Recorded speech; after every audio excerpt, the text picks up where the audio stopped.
the very first things I usually do with my students is help them clean up their sleep schedule. Because everybody thinks that writing starts the moment when you sit down on your laptop in the morning. It doesn't. Your writing routine starts the night before when you decide if you are or are not going to eat dinner at a reasonable hour, and then as a result, get to bed at a reasonable hour. So today's topic is one that I feel like I could talk for years about, right? Because I struggled with this for such a long time, and that is scheduling stuff. I remember years ago wanting to become a writer, and honestly, the biggest initial barrier was just figuring out how to not only set a schedule, but then actually stick to it, right? And there were so many levels going on, and we're not going to go into all the procrastination stuff necessarily today. But what we are going to talk about today is how to have a little bit of structure in your life so that you can balance, just life in general, plus social media, plus your writing, plus, the emotional roller coasters of being human. So I thank my student who sent in this question also. So, okay, how to balance everything and work as well.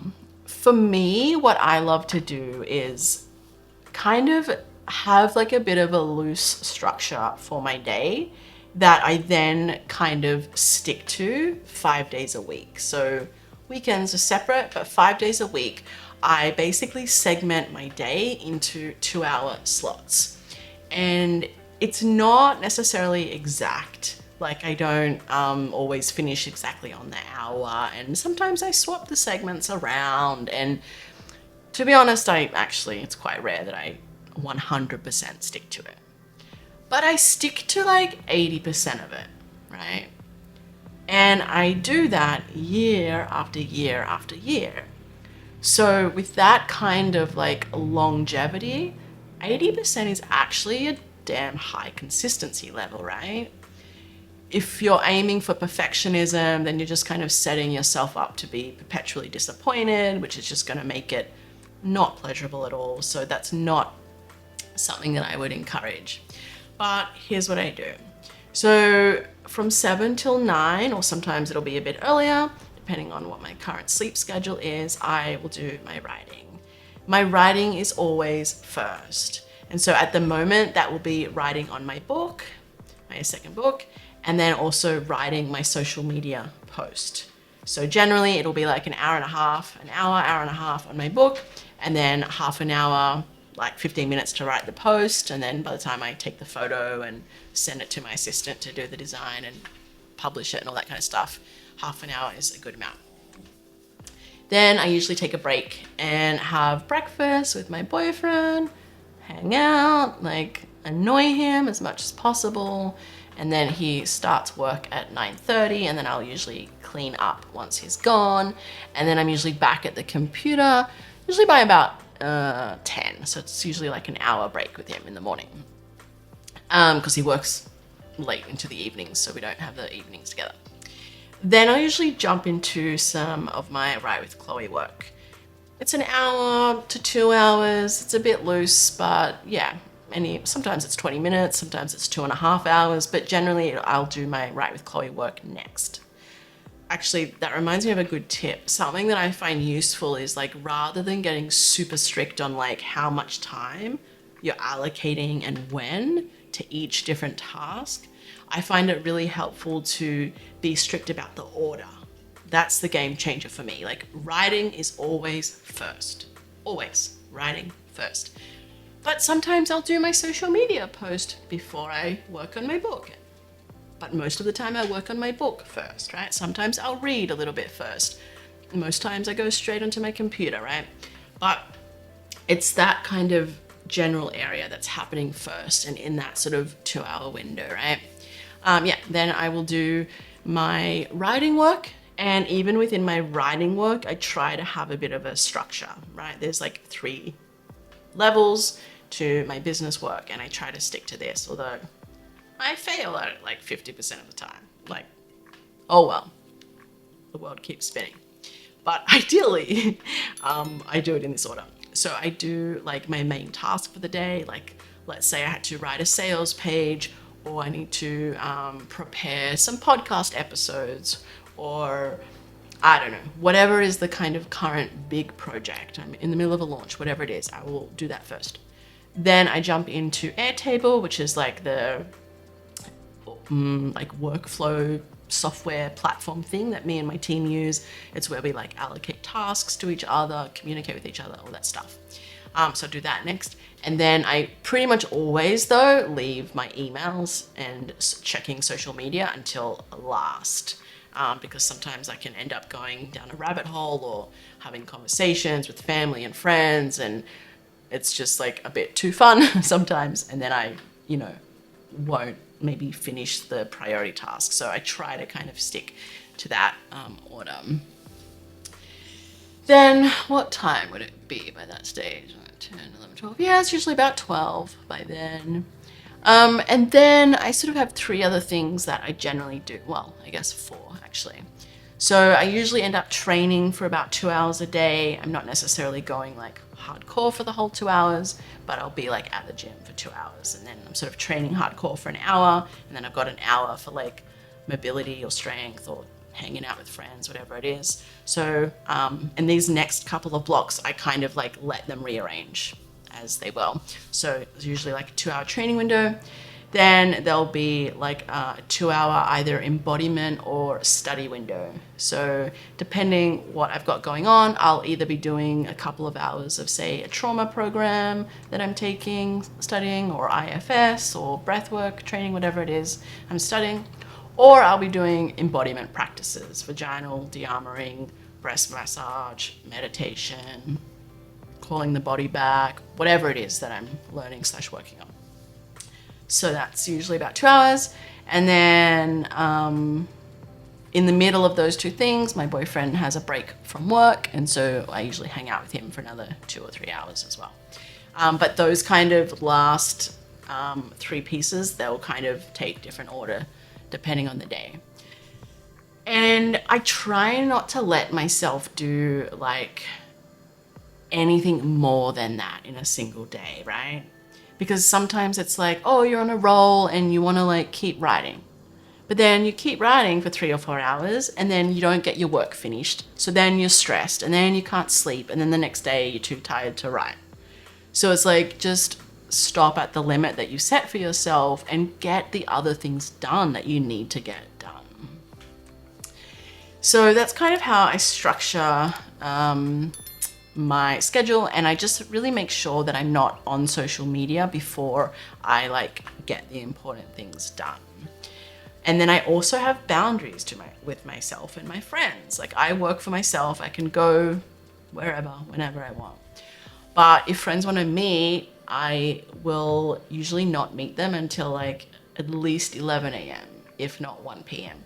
And then I'll just shorten all of the things I need to do. So I might just do like 40 minutes of writing, 40 minutes of work, 40 minutes of embodiment, or whatever it is. And then I'll go and meet my friends, having already finished a whole cycle of my little list that I do every day, right? So it will kind of shrink or expand depending on the day. Also, Tuesdays, my boyfriend is off work from 1 p.m. So we have the whole evening together, only night of the week where he doesn't work, in the afternoon and evening.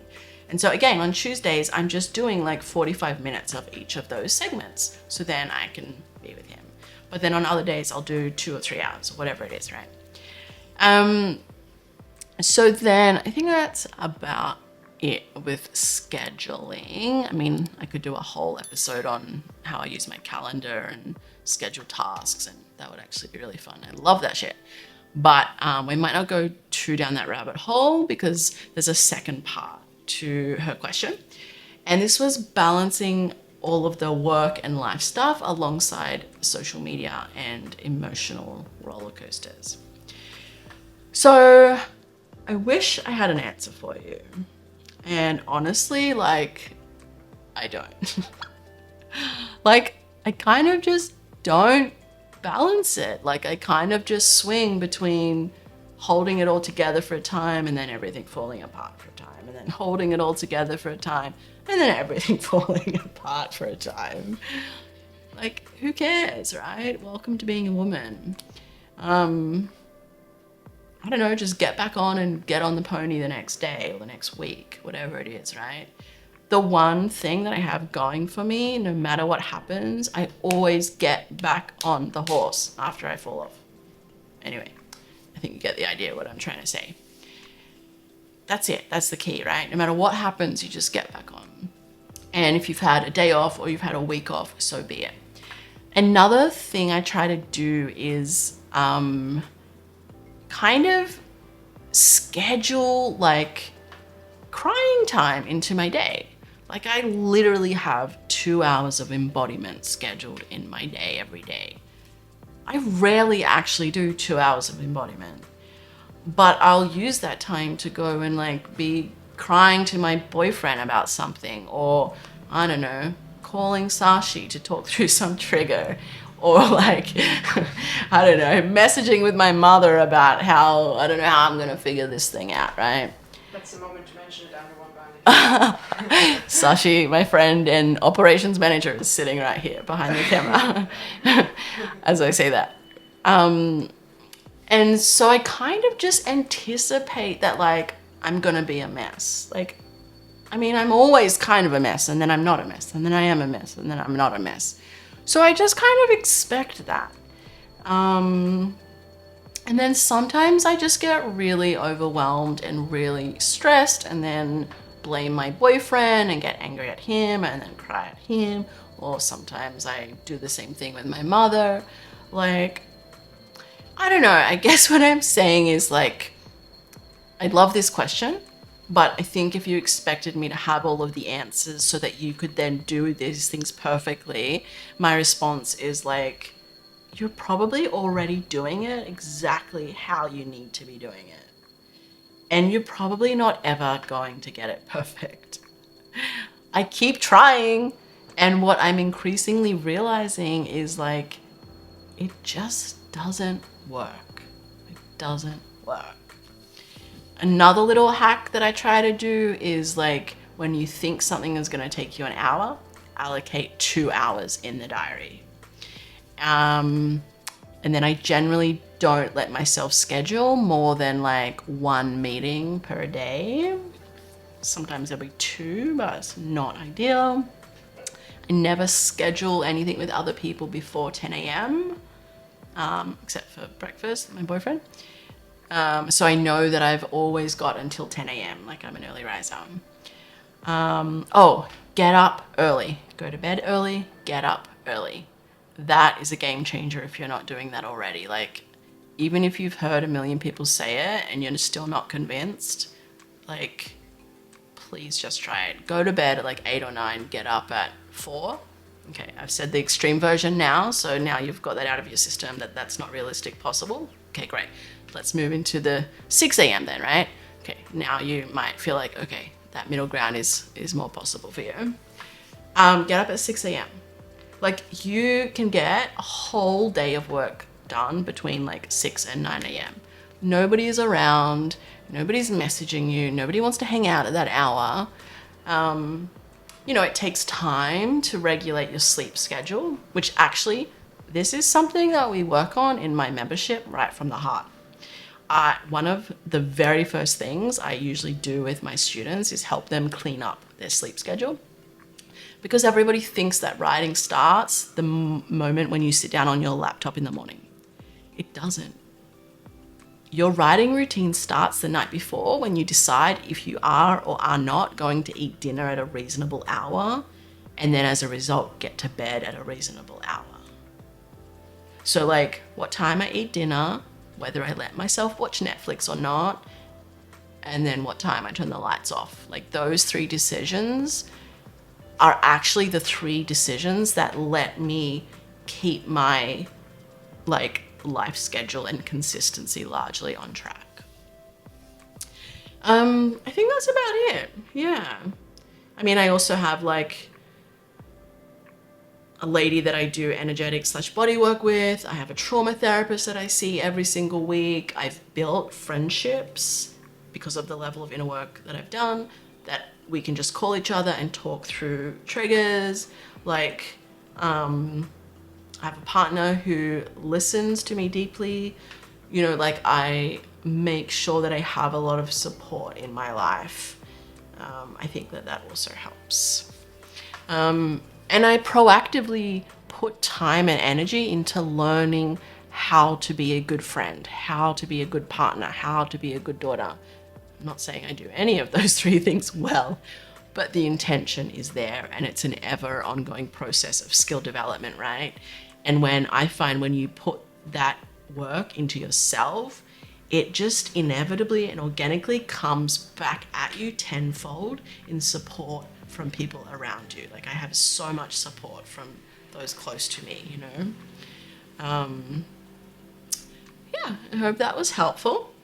And if you want to jump into the Right from the Heart membership, we would love to have you. You can use the code Chloe, so CHLOE at the checkout, and you can get 1 week free.